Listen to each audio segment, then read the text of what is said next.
మీకు కావాల్సిన ఈ క్లాస్ ఏం కావాలంటే డబ్బున్న క్లాస్ మాత్రమే కావాలి. మీకు డబ్బున్న వర్గానికే మీరు సీట్లు ఇస్తారు. సంవత్సరానికి ఒక ఇంజనీరింగ్ చదవాల్సినటువంటి విద్యార్థి గీతంలో సంవత్సరానికి దాదాపు 4 నుంచి 5 లక్షల రూపాయలు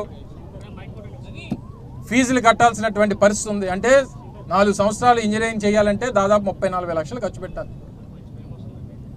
డెఫినెట్గా దీంతో ఈ రోజుతో ఆగేటువంటి పోరాటం కాదు ఇది. ఇది అంచెలంచెలుగా అనేక రూపాలు తీసుకుంటుంది. పెద్ద ఎత్తున విశాఖపట్నం ప్రజలందరినీ కూడా సమాయత్తం చేస్తాం. గీతం కాలేజ్ చేసినటువంటి దోపిడీని ప్రపంచం దేశం అంతా చూసేటువంటి విధంగా చేస్తాం. విశాఖపట్నం కేంద్రంగా ఇప్పటికే దాదాపు 30,000 కోట్ల రూపాయలు భూదోపిడీ జరిగింది ఈ ప్రభుత్వం వచ్చినటువంటి 2 సంవత్సరాల్లో. అమరావతిలోనేమో ఎకరం భూమికి రోడ్లు వేయడానికి కాలువలు వేయడానికి 2 కోట్లు ఖర్చు పెడతారు. విశాఖపట్నంలో 100 కోట్లు ఉన్నటువంటి ప్రభుత్వ భూమిని 99 పైసలకి ఇచ్చేస్తారు. ఎవడబ్బా సొమ్మని ఇచ్చేస్తారు. ఎవడబ్బా సొమ్మని నువ్వు కాలేజీలకి దారాదత్తం చేస్తావు, ఎలా దోపిడీ చేస్తావు? డెఫినెట్గా దీని మీద ఈ ప్రాంత ప్రజలు, ఉత్తరాంధ్ర ప్రాంత ప్రజలు తప్పకుండా ఈ పోరాటాన్ని మరింత ఉధృతం చేస్తాం. ఒక్క విశాఖపట్నమే కాదు, ఉత్తరాంధ్ర జిల్లాలంతా కలిసి పోరాటం చేస్తాం. అవసరమైతే ఒక సందర్భం వచ్చినప్పుడు జగన్మోహన్ రెడ్డి గారిని కూడా ఈ ప్రాంతాన్ని తీసుకొచ్చి దీని మీద పోరాటం చేసేటువంటి కార్యక్రమం కూడా చేస్తామనేటువంటి విషయాన్ని తప్పకుండా ఈ సందర్భంగా ప్రజలకు అందరికీ హామీ ఇస్తూ, రేపు ప్రభుత్వం వచ్చిన తర్వాత 50 ఎకరాల భూమి తిరిగి ప్రభుత్వం తీసుకునేటువంటి విధంగా వైఎస్ఆర్ కాంగ్రెస్ పార్టీ చర్యలు తీసుకుంటుందనేటువంటి విషయాన్ని కూడా తెలియజేసుకుంటూ, గీతం కాలేజీల మీద అనేక సందర్భాలుగా సోదరులు కేకే రాజు గారి నేతృత్వంలో అనేక కార్యక్రమాలు ఇప్పటికే 2-3 మాసాల్లో దాదాపు 4-5 కార్యక్రమాలు చేపట్టాం.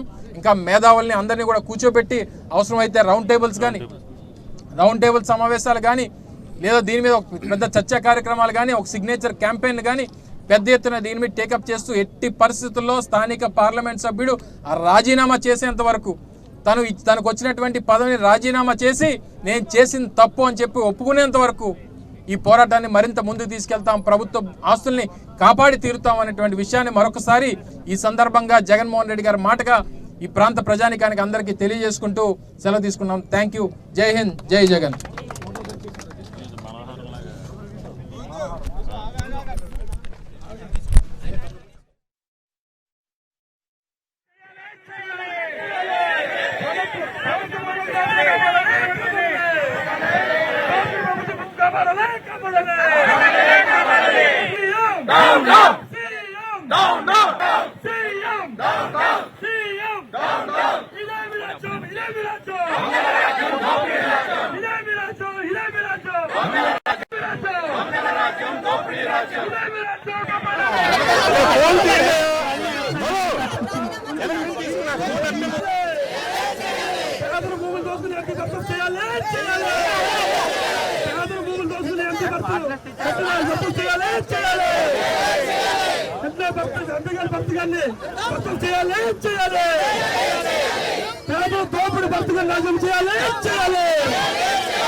ఎంపీ గారికి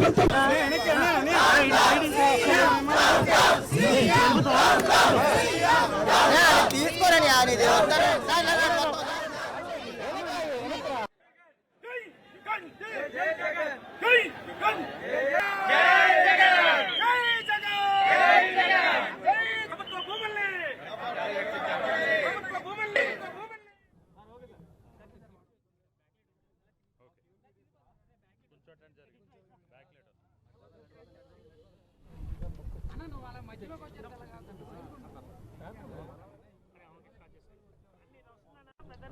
ఈరోజు కూటమి ప్రభుత్వం అధికారంలోకి వచ్చిన తర్వాత ఒక విచిత్రమైన పరిస్థితులు విశాఖపట్నంలో దాపురించినాయి.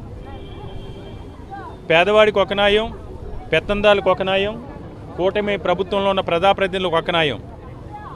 ఈరోజు ఏ విధంగా ఉందంటే, ఈ కూటమి ప్రభుత్వం అధికారంలోకి వచ్చిన తర్వాత సంపద సృష్టిస్తానని చెప్పిన చంద్రబాబు నాయుడు గారు విశాఖపట్నంలో ఉన్న వేలాది కోట్ల రూపాయల విలువైన ప్రజల సంపదని, ప్రజల ఆస్తుల్ని, ఇక్కడ ఉన్న భూముల్ని, విలువైన భూముల్ని చంద్రబాబు నాయుడు తొత్తులకి, చంద్రబాబు నాయుడు బినామీలకి, చంద్రబాబు నాయుడు బంధువులకి ఊరు పేరు లేని వర్షాల లాంటి కంపెనీలకి ఏ విధంగా కట్టబెడుతున్నారో చూసాం. ముఖ్యంగా విశాఖపట్నంలో ఉన్న గీతం యూనివర్సిటీకి సంబంధించి చంద్రబాబు నాయుడు బంధువు, చంద్రబాబు నాయుడు తనయుడు లోకేష్ తోడలుడు భరత్కి సంబంధించిన యూనివర్సిటీకి సుమారు 5,000 కోట్ల రూపాయల విలువైన ప్రభుత్వ భూముల్ని చాలా అన్యాయంగా, చట్టవిరుద్ధంగా, నిబంధనలకు విరుద్ధంగా కేటాయించడం జరిగింది.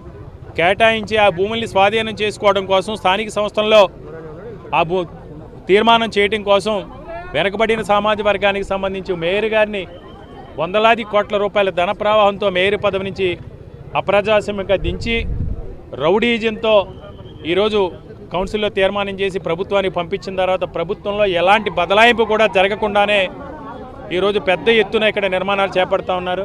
ఆ నిర్మాణాలు చేపట్టడమే కాదు, చేపట్టే నిర్మాణాల్లోకి సంబంధించి ఆ భూముల్లో ఏదైతే ప్రభుత్వ అధికారులు ఏర్పాటు చేసిన హెచ్చరిక బోర్డులు ఉన్నాయో ఆ హెచ్చరిక బోర్డులన్నీ కూడా తొలగించి నిర్మాణాలు చేపడతా ఉన్నారు. అంతేకాదు ప్రభుత్వ భూముల్ని ప్రైవేటు విద్యా సంస్థలకు కేటాయించినప్పుడు ఆ విద్యా సంస్థల్లో 25% బీసీ, ఎస్సీ, ఎస్టీ, మైనార్టీ పేద విద్యార్థులకి, ఆర్థికంగా వెనకబడిన పేద విద్యార్థులకి 20% రాయితీతో కేటాయించాలని నిబంధనలు ఉన్నాయి. ఆ నిబంధనలను కూడా ఈ 30 సంవత్సరాల కాలంలోని కూడా ఏనాడు కూడా గీతం యూనివర్సిటీ పాటించిన పాపాన్ని పోలేదు. ఈరోజు గతంలో ఎంవీఎస్ మూర్తి గారు ఎంపీగా ఉన్నప్పుడు 70 ఎకరాలు, ఇప్పుడు ఆయన మనవడు ఎంపీగా ఉన్నప్పుడు 50 ఎకరాలు. అంటే మీరు రాజకీయాల్లోకి వచ్చినప్పుడు రాజకీయాల్లో ఎంపీగా మీ ప్రజల అవకాశం కల్పిస్తుంది, ధన ప్రవాహంతో మీరు ఓట్లు కొనుక్కుని ఎంపీలు అవుతుంది. ఈ వేలాది కోట్ల రూపాయల భూదోపిడీ కోసమేనా అని ఈరోజు మీడియా మిత్రుల ద్వారా ఈ గీతం యాజమాన్యాన్ని మేము ప్రశ్నిస్తున్నాం. అంతేకాదు ఈ ప్రాంతంలో గతంలో జగన్మోహన్ రెడ్డి గారు ముఖ్యమంత్రి ఉన్నప్పుడు నిరుపయోగంగా ఉన్న ఏపీ టూరిజం స్థలాల్లో ప్రభుత్వ భవనాలను విమర్శించిన వ్యక్తులు దానికి ఎదురుగా ఉన్నటువంటి గీతం యూనివర్సిటీలో ఈ 55,000 ఎకరాల భూముల కేటాయింపుని నిలుపుదల చేయాలి. ఎట్టి పరిస్థితుల్లోనూ కూడా అక్కడ అక్రమ నిర్మాణాలు క్రమబద్ధీకరించే వరకు కూడా ప్రభుత్వానికి ఓపెన్ యాక్షన్ ద్వారా బిడ్డింగ్లో దక్కించుకునే వరకు కూడా అక్రమ నిర్మాణాలు ఆపాలని డిమాండ్ చేస్తుంది. ఎందుకంటే ఈరోజు నేను చూసాం, ఒకవైపు వేలాది కోట్ల రూపాయలు, లక్షలాది కోట్ల రూపాయల భూములను ప్రైవేటు వ్యక్తులు దారం చేస్తే చంద్రబాబు నాయుడు గారు ఈరోజు విశాఖపట్నంలో ఉన్న పార్కుల్లో, జీవీఎంసీ పార్కుల్లో, జీవీఎంపీ వాకింగ్ ట్రాకుల్లో, జీవీఎంసీ స్పోర్ట్స్ కాంప్లెక్స్ల్లో స్పోర్ట్స్ ఆడాలన్నా, నడక నడాలన్నా, ఏం చేయాలన్నా సరే వారికి కప్పం కట్టాల్సిన పరిస్థితి చంద్రబాబు నాయుడు గారు తీసుకొచ్చాడు. అంటే నిజంగా చంద్రబాబు నాయుడు ఒకటే ప్రశ్న, మీకు సిగ్గుసేటు అని ప్రజలు మీకు అధికారం ఇచ్చింది ఎందుకునా? ఎక్కడైనా విడ్డూరం, విచిత్రం ఎక్కడా లేవు. ఇలాంటి పరిస్థితి లేదు. ఎట్ల పరిపాలనలాగా నడిస్తే పన్ను, బ్యాడ్మింటన్ ఆడితే పన్ను, బాక్సింగ్ ప్రాక్టీస్ చేస్తే పన్ను, షటిల్ ప్రాక్టీస్ చేస్తే పన్ను, ఓపెన్ జిమ్ల్లో శారీరక దారుణ్యాన్ని పెంచుకోవడం కోసం, ఆరోగ్యం కోసం ఎవరైనా ఎక్సర్సైజులు చేస్తే పన్ను. సిగ్గుందా అసలు ఈ ప్రభుత్వ పెద్దలకి నేను అడుగుతున్నాను.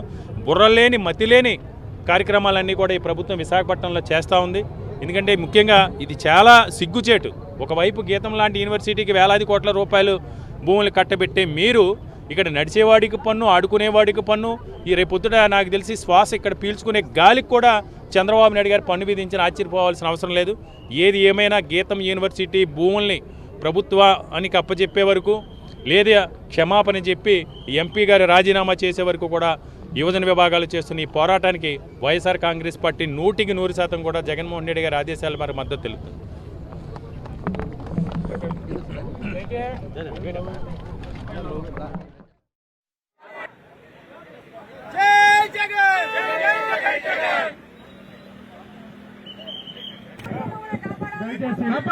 కాపాడాలి.